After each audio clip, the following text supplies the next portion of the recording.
একজন মনীষী বলেছিলেন, death sometimes can be lighter than feather and sometimes it can be heavier than mountain.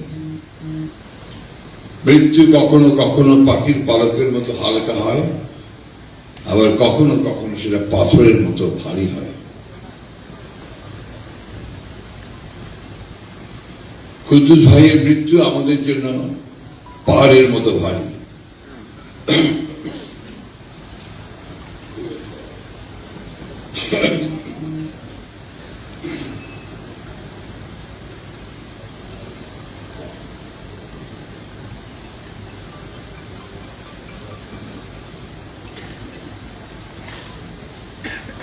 Doctor কুদ্দুসের সঙ্গে আমার সম্পর্ক ছিল অত্যন্ত ঘনিষ্ঠ। জিয়া পরিষদের সদস্য হিসেবে নয়, একজন ডাক্তার হিসেবে, ড্যাবের একজন সদস্য হিসেবে সেই প্রথম থেকে। আমাকে বারবার জেলে যেতে হতো, জেলে গেলে অসুস্থ হয়ে পড়তাম, তখন আপনার জেল কর্তৃপক্ষ আমাকে মাঝে মাঝে পিজিতে পাঠাতো।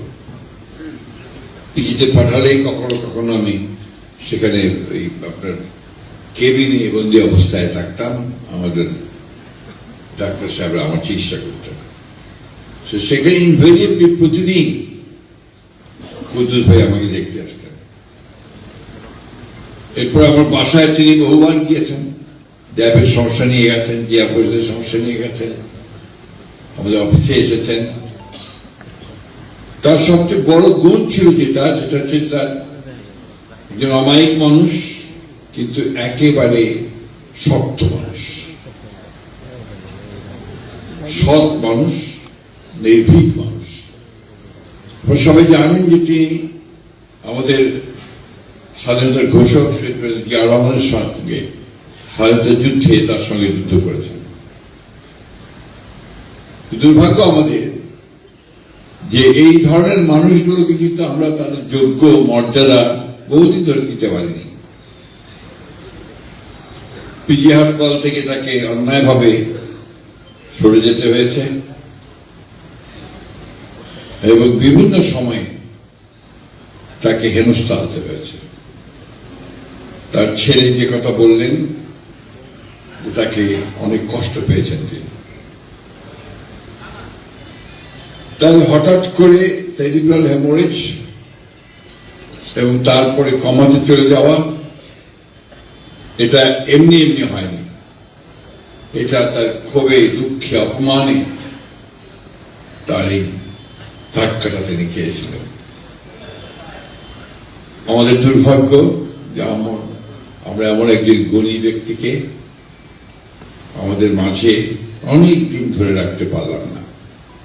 আজকাল তো এই ধরনের মানুষ বিরল হয়ে গেছে, যারা সত্তার সঙ্গে, নির্ভীকতার সঙ্গে সৎ কথা, সত্য কথা সরাসরি বলতে পারে। এই ধরনের মানুষ প্রায় নেই বলতেই চলে। ডক্টর কুদ্দুস ছিলেন সেই ধরনের একজন মানুষ। আজকে তার স্তুতি করে আমি তাকে ছোট করতে চাই না, আমি শুধু এইটুকু বলতে চাই, let us all try to be like doctor Kuddus. আমরা সবাই ডক্টর কুদ্দুসের মতো সাহসী হতে চাই, নির্ভীক হতে চাই, সৎ হতে চাই। সুধীবৃন্দ, ডক্টর কুদ্দুস চলে গেছেন, he will not come back to us। তিনি যে কাজগুলো করেছেন, যে কথাগুলো বলেছেন, যে নজির তিনি সৃষ্টি করে গেছেন, সেটা যদি আমরা অন্তত অনুসরণ করি, তাহলে অন্তত আমরা সমাজকে কিছু দিতে পারবো, দেশকে কিছু দিতে পারবো, আর নিজেও আল্লাহ তাআলার কাছে কিছু জবাব দিতে পারবো। প্রিয় বন্ধুগণ, আজকে একটা সমাজ, এমন একটা সমাজ এই বিগত 15-16 বছরে ফ্যাসিস্ট আওয়ামী লীগ তৈরি করে দিয়ে গেছে, যে সমাজটার তার সমস্ত যে এথিক্স, সেই এথিক্সকে হারিয়ে ফেলেছে। আমি তো ধরেন এই ফ্যাসিস্ট হাসিনা চলে যাওয়ার পরে আমরা কন্টিনিউ গভর্নমেন্টের সময় ছিলাম, তখন সরকারের ভেতরটা দেখতে পারিনি। এখন এই নির্বাচনের পরে সরকারে এসে সরকারের ভেতরে যত ঢুকছি আমি আতঙ্কিত হচ্ছি যে আমরা কিভাবে এই রাষ্ট্র কাঠামোটাকে এই সমস্ত মানুষগুলো দিকে আটকে রাখবো। যেদিকে তাকাই সেদিকে আপনার অনিয়ম, দুর্নীতি,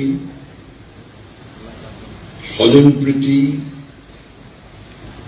এবং সামনে এগিয়ে চলার পথে বাধা প্রতি ক্ষেত্রে। এবং বাংলাদেশে নিয়ম হয়ে গেছে তদবির ছাড়া কোনো কাজ হবে না, যে কোনো ব্যাপার তদবির করতে যাও, এক মন্ত্রীকে দিয়ে অমুককে বলাও, অমুককে দিয়ে অমুককে বলাও। এগুলো আগে ছিল না, আমরা তো আগেও মন্ত্রী ছিলাম, সরকার চালিয়েছি। উই নেভার স ইট। এটা এই 15 বছরে হয়েছে। আপনারা কিছু মনে করবেন না, অনেকেই গেছেন ভাইস চ্যান্সেলর হওয়ার জন্য তদবির, দুঃখজনক। কারণ এটা তার অপরাধ না, এটা হচ্ছে সিস্টেম। এবং আরো ব্যাপার আছে যেগুলো আমি আপনাদের সঙ্গে সঙ্গে সঙ্গে বলতে চাই না। এই ধরনের একটা সমাজে আপনারা কি করে আশা করতে পারেন যে আপনারা অনেক উপরে উঠবেন, বাংলাদেশকে শিখরে নিয়ে যাবেন?